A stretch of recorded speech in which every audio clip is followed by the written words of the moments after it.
Welcome back to a Worst Selection Free for All. Now, in this match is kind of interesting, honestly. This is a very interesting match because I go mass. Well, I don't want to say it. I don't want to say it. Just say it. You'll see. You'll see. And the title doesn't give away. Then 100% you'll like this video. So I have a. As you see, it's 4 players. Unfortunately, it's not a free for all. I don't like free for alls when there's 4 players because it usually just ends up being a 1v1 for me. But regardless, I have an amazing start. An amazing start. As you look how many deer I have. I have 1, 2, 3, 4, 5, 6, 7, 8, 9, 10, 11.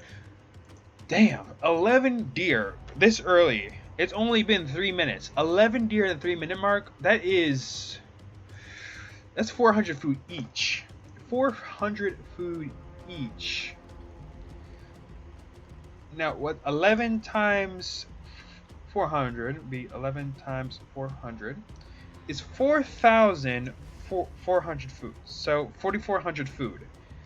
That's a lot of food, especially early. I wish that happened to me in ranked. Why can't that happen to me in like large, like awesome ranked matches when I have that much deer and that much food? Because it's just when you have that much food early on, you can just spam out any amount of primitive soldiers as you want, and you do not have to worry about the consequences at all of food. You just gotta focus on wood and metal. That was it.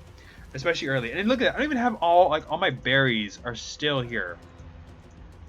All my berries still there. And plus I have 3 shorefish. That is so much food. An ungodly amount of food.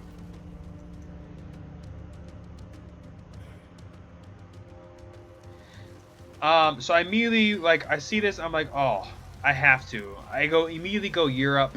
Because when you have that, especially, okay, when you have large amounts of food, especially and you go Europe, yeah, you are set. You can just upgrade all your workers immediately. Usually when transferring from primitive to Europe, especially when you're rushing certain units, you have to be conservative of your food because of how expensive it is to upgrade. And it isn't until you get the farm up that you finally get the food back and you get a lot of food.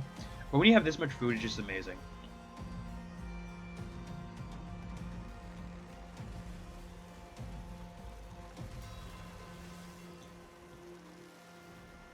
I start repairing my normal strategy, but because of my huge surplus of food again, I get the amount of food into my head, and I just start spamming out archers and getting all the upgrade. I get the rawhide bowstrings, even get the spear upgrade, which only costs food, because that's how much food I had. Look at that, how much I got 4,000 food this early on. I'm not even in Iron Age. Yeah, that's a lot. So then I go ahead and launch my attack. Now this guy okay, right here. I immediately know what this guy's doing. This guy fights with his workers, and I'm like, okay, well he obviously doesn't know how to play.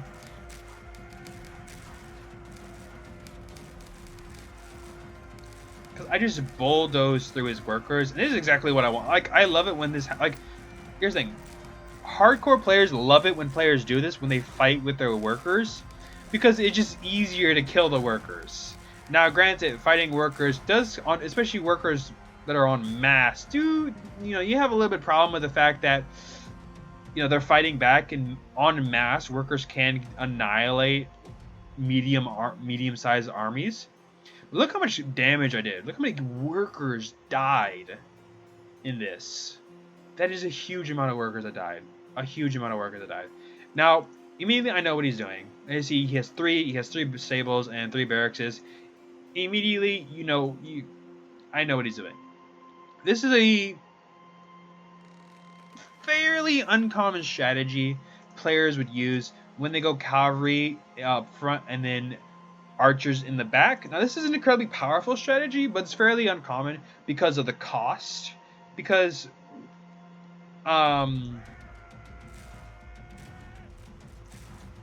horses cost 150 food and 25 wood, And then archers themselves cost around, it costs 100 food. So for just one pair, it costs three. Wait, 250 food per. Just for a pair of horse, just for one horseman and one archer, and he has three of these. So that amount of food which are required would just be ridiculous. Plus, it is very uneven because then you have the horses that are small in number and the archers large in number. Plus, the population costs would also be insane. Again, fairly uncommon strategy, but if you do get enough, you can basically annihilate any army that you come across. Unfortunately for him, he didn't have nearly as many archers as I did. Plus, he didn't get a full-fledged army up.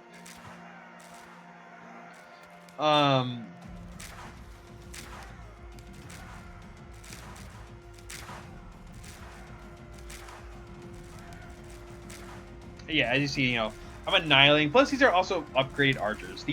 Whereas he does not have upgraded archers. So my archers are upgraded, his are not. But back to the strategy he was apparently using. Now, the problem with this strategy also going stables and archers is the fact that they're infantry killers. They're solely meant on killing other people's armies, militaries, in the armies that they have. It does 0 damage versus any form of structures. So as long as your opponent has a large amount of towers, then this strategy is basically useless, and you can counter it very, very easily. Plus, if you also have mass archers, then it counters the strategy very well, as you can see, because you're wasting a lot of population in your horses, which costs 2, whereas I can get 2 archers, which could do more damage to the horsemen than it can do before it even gets to the archers. And by the time the horseman even begins to attack, yeah, the 2 archers will easily kill that one horseman. Now, it's crazy that's if they can even land the shots in the first place, but hey, details.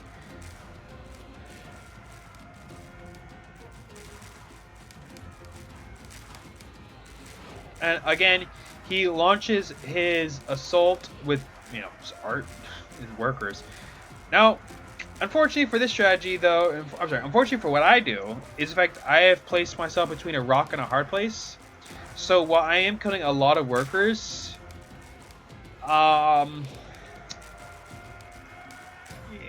just wasting troops at this point. As you see, he's killing way more. He's doing way more damage to me, just on the pure mass. Now, I do kill, again, 1, 2, 3, 4, around 4 workers. Yeah, around 4. Technically, there was a 5th one here before it disappeared, so technically 5. So not nearly as many as I wanted to, but it's fine.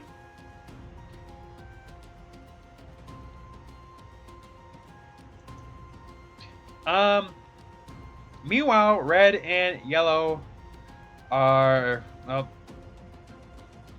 as you can see, this isn't a very good position for both of these people, especially how weak this guy is, but how small this guy is, and this guy hasn't even gotten to medieval. Meanwhile, I'm almost late, or I haven't even clicked up late yet.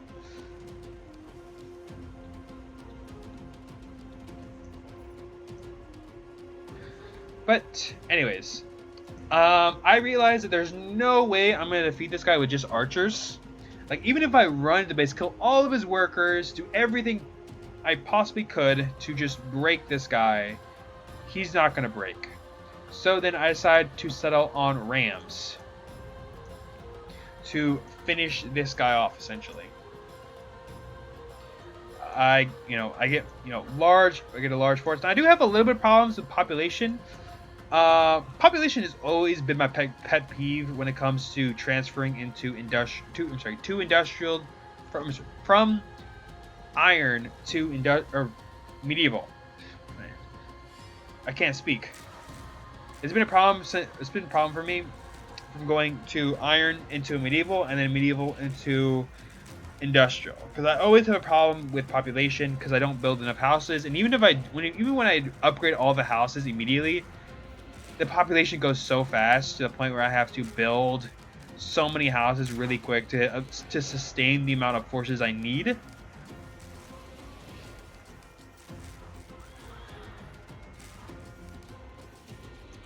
Now, right here, I did have some horse archers, which I sent around, and I was hoping that it would draw his horses away, and in a way it did. But this guy, again, he decided to fight with his workers, because I guess it worked the other 2 times of his workers being massacred. But this time, I have a huge force of archers that are fully upgraded. Now, these are fully upgraded archers. And a battering ram.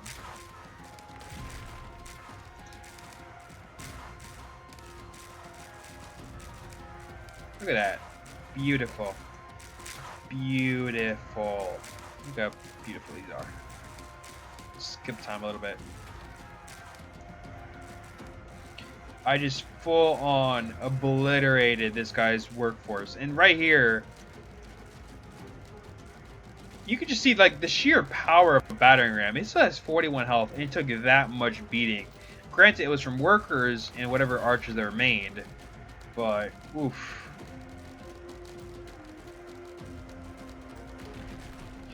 They can be substantially powerful units. And again, I just annihilate this guy's base. I just destroy everything this guy has. He still has cavalry, which he doesn't even realize he has.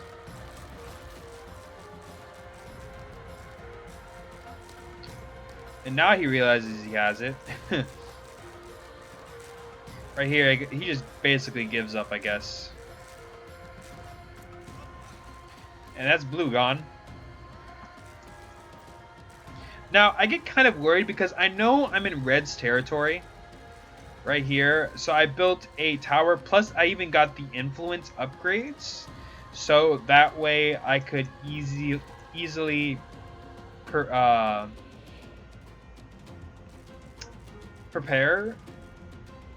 and see his forces come in when need be.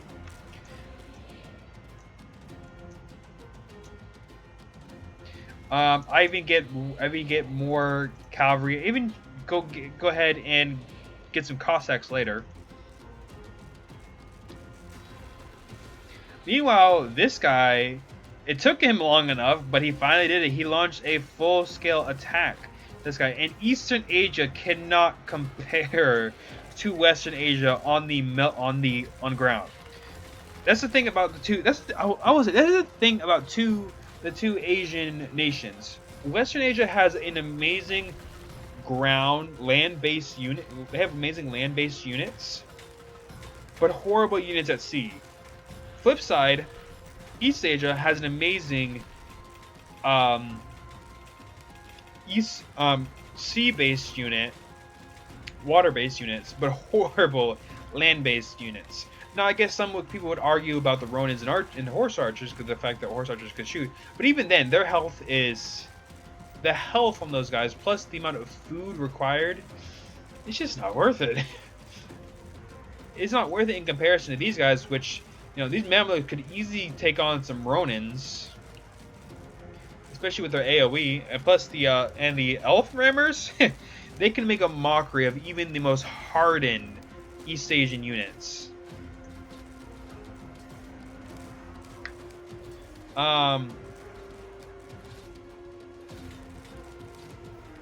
So immediately I know about this because I had the influence upgrades. I'm like, okay, so obviously he's gonna come for me next.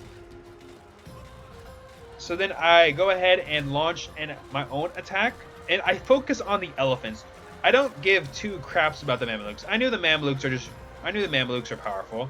But I go ahead and focus my archers on the elephants so that way they could be um,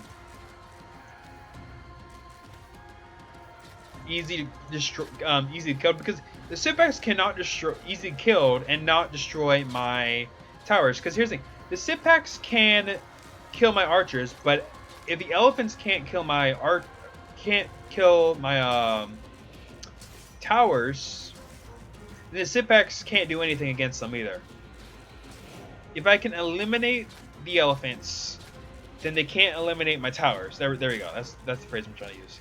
If I can eliminate the elephants, they can't destroy my towers. Thus, the Sipbacks will be stuck right here. They'll be stuck in the front lines. They won't be able to do anything. And see, that's the first thing I do, and it works out pretty well, too. Now, unfortunately, he has a lot of elephants. And I will say, these Mamelukes are...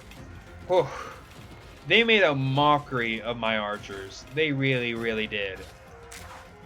They killed so many because of the AoE they have. And look, immediately when I took them, I put some archers in here because I thought that I could hide them and then just pop out, shoot the elephants real quick.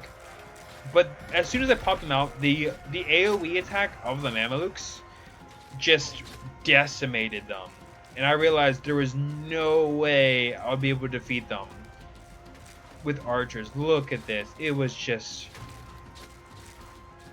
They killed my archers as if it was sport for them. This was basically sport for these Mamelukes. These guys are running around with over 10 kills. So look, this one has 19 kills. However, I don't stop the attack, because here's the thing. If they keep pushing in the attack, because they definitely could have pushed the attack with just these elephant rammers and stuff like that. But if they keep pushing the attack, and I can't stop them, he's just gonna win out of the fact that I just couldn't do anything to stop them. He'll just completely decimate my forces as soon as it happens. So I immediately get militiamen and whatever archers I could to just immediately just focus solely on these elephants, trying to kill them. And I kill these two immediately, and I immediately take the other archers and I just slog this elephant. I slog it with everything I could. He just managed to destroy one, but I managed to kill it. Now, had this... Okay, I accidentally pulled back my rammers, too. I meant to make them keep going, but I accidentally pulled them back. But had he taken his Mamelukes and pushed them forward with his elephants instead of holding them back, I think he could have easily destroyed my towers and then kept pushing forward. Because the archers are being slaughtered by these Mamelukes. Some of these Mamelukes, look at this. This one has 21 kills. This one has 28 kills just from my archers themselves. It was insane. Now, this guy does get a little bit smart, but also he is pretty dumb in this. He gets ballistas, and I know he has ballistas because, again, this is my territory right here.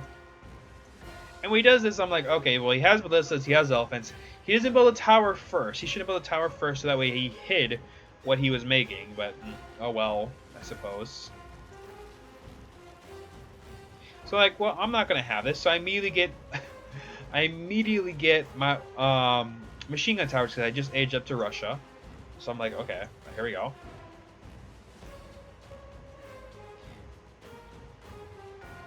And I know he's still medieval, of course, because he's making ballistas, and he must have pumped so much into supplies into this. And plus, he doesn't even have that many workers in comparison to what I have.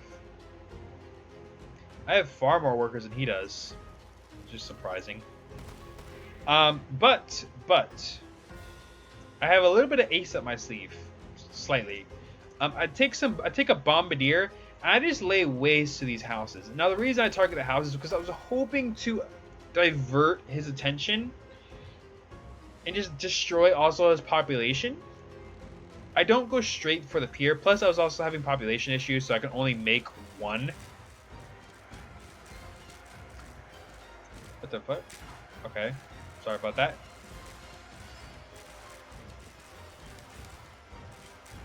Okay, if you Okay, I'm having it like technically I've used now, but it'll be fixed.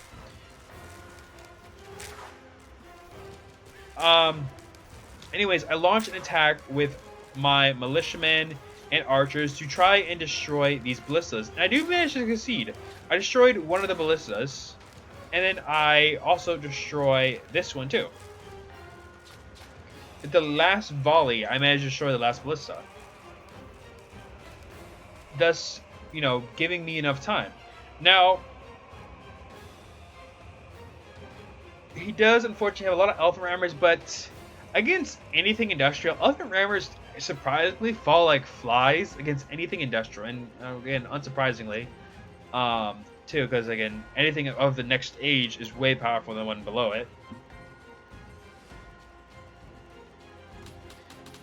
But right here, he sends in his elephant rammers, and they're just immediately cut to ribbons. I also have a bunch of Cossacks which I sent all the way around and just kill all of his workers. And he doesn't even realize because because his elephant rammers are being just shot at and his Mamluks are being shot at the exact same time. So it's probably showing the attack here rather than his base.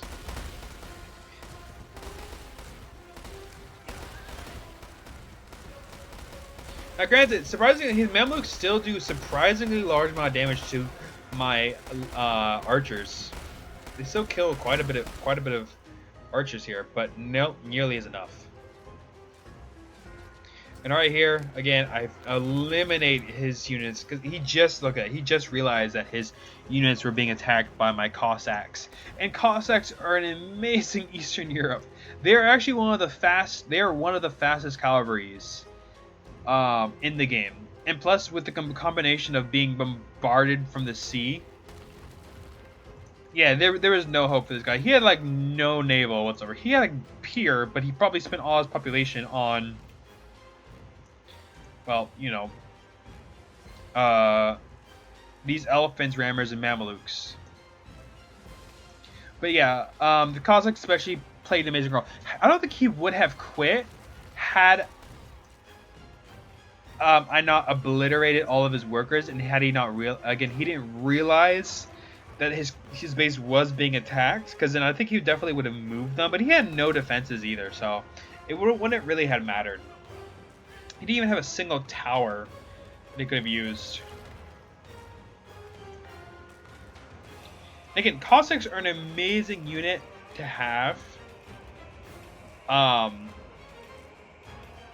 sorry, to launch raids attack, launch raids. They have like no health and no armor at all, but their speed and the amount of time they swing their sword, like it only takes them 0.8 seconds to swing that sword.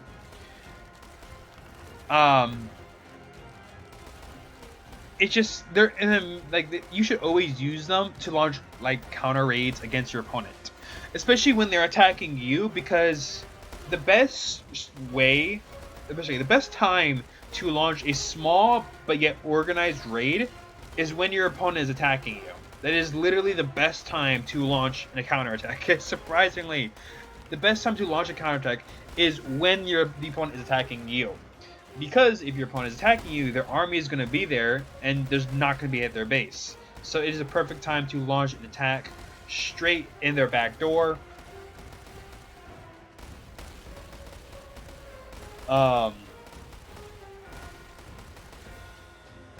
And